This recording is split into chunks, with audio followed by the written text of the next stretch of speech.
It's Halloween, there's a full moon tonight, and daylight losing time starts tonight. Remember to fall backward.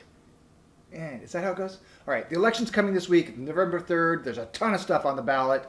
And here's 3 propositions that are going to affect real estate. So keep watching. For those of you who know me, you know I don't really like to talk politics. Yet I care for my clients, and I feel like I need to give you at least an overview of at least in these real estate issues, okay? Here's a super quick summary, but please don't take my word for it. Do your homework, study this stuff. It has a long-lasting effect, all right? So first up, Prop 15, commercial property tax assessment for schools and local government. So they had to put schools in there. This will split Proposition 13 that came around in 1978. Proposition 15 attempts to revise Proposition 13, assessment protection for certain types of commercial property, okay? And it raises taxes on those properties, and that new money would be allocated toward funding schools, local government budgets, you know? So it'll affect commercial property and industrial property. So these property types would lose their assessment protections under Proposition 13 and be reassessed once every 3 years. What types of properties would be exempt? So any commercial or industrial property worth less than $3 million, that's important, single-family homes, condos, townhomes, and multifamily apartment buildings, which are commercial buildings. So just, you know, Sacramento is coming after Proposition 13, and they want to get rid of it to fund all the crazy laws and programs. So if this passes, it's likely that the residential assessment protection from Prop 13 will be next, and your retired parents and grandparents may not be able to afford living in their homes anymore. So pay attention to this. There's a couple of summaries below put out by the title companies, and you can take a look at those. If this is even a little bit helpful, if you please hit the like button and subscribe to my YouTube channel, I'd really appreciate it. It helps me in those crazy algorithms. Thank you. Today's episode is brought to you by Finch's Halloween Costumes. If it's not from Finch's, it's not Halloween. Really. Are we having fun yet? Oh God, all right. So next, Proposition 19, 2 parts. Part 1 is tax portability. This is cool. This law allows for certain individuals to transfer the property tax basis anywhere in California at any price. Additionally, the transfer of the property tax basis could be done up to 3 times. All right? So who qualifies?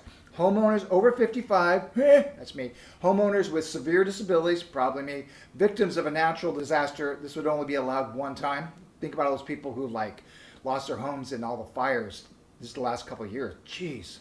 I feel so badly for those people. Anyway, remember the current law from Proposition 60 allows for persons older than 55 to transfer the property tax base to a home of equal or lesser value. Additionally, this transfer is sometimes limited to your current county, and only 10 of the 58 counties allow for inter-county transfers, Prop 90. So that would make it easier for grandma to sell her house at the beach and move to Redding or whatever to be closer to family without a property tax reassessment, okay?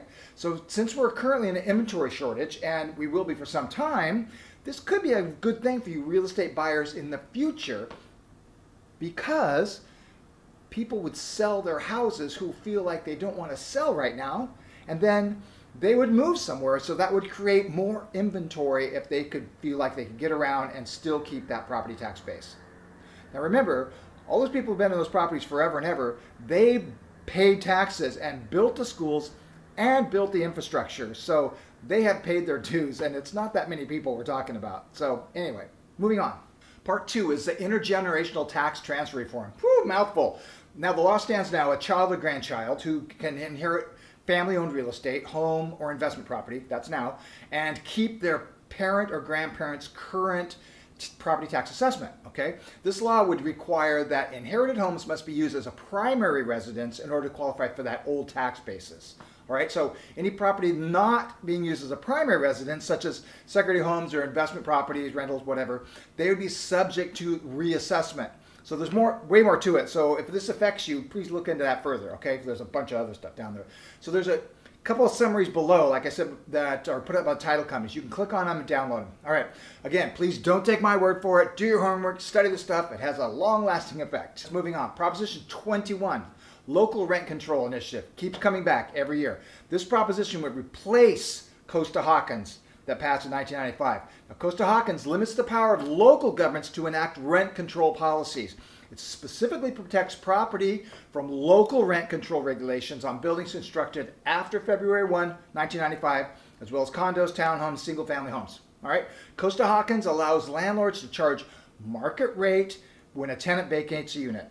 And what would Prop 21 change? It replaces Costa-Hawkins.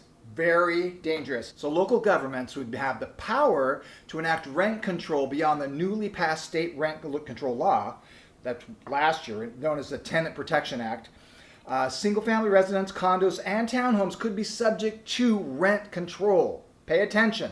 Vacancy control could be enacted where landlords would not be able to raise rents to market rates on even vacant units. They would be limited to a 15% increase over the first 3 years of tenancy. So who would be exempt? Good question. Property owners who own 2 or fewer units and buildings that are newly constructed within the last 15 years. Okay, the long and the short of this prop is if you either 1, support further rent control restrictions, or 2, oppose further rent control restrictions. So as property owners, more government control usually is a bad idea. As we've seen in the Bay Area and Santa Monica, rent control does not work. The vernacular rent control, it sounds good to the lawmakers trying to get reelected, but for renters and property owners alike, as we've seen right in our own backyard, rent control usually does not work at all. So if you're a property owner, this probably won't appeal to you because Sacramento has been chipping away at private property owners' rights the last couple, 3, 4 years, and it probably will not stop. If you're a renter, for the rest of your life, this may appeal to you. If you're a renter that hopes to own a house someday, and you may consider voting for your future and not for the right now. Something to think about. Prop 22 is about Uber and Lyft, all right, not real estate, mandating the drivers or employees. I'm just going to say it again. More government regulation isn't always the best thing for everything that's intended, right? If this passes, Uber and Lyft might leave the state and we lose the best thing to keep us drunk drivers off the road ever. The drivers signed up for this, they knew how it worked, and I get it, it's a big complicated issue, but we've all relied on them for some time. Again, this is Sacramento probably trying to extract more tax dollars for their programs, right? The rest, you're on your own, okay? And again, please don't take my word for it. You do your homework and study this stuff. It has a lasting effect. However you feel about these things, you know, there's a ton of things on this ballot. Oh my God. Please read, study, and ask questions before you vote. Again, there's some things below you can take a look at. Stay safe out there, and if you're using a portable voting box, make sure it's legit. There's some fake ones out there. I'm Daryl Palmer at RE/MAX State Properties. Happy Halloween, happy daylight losing time, and happy voting, and stay safe out there and wear a mask. See ya. Are we having fun yet? Oh God, all right.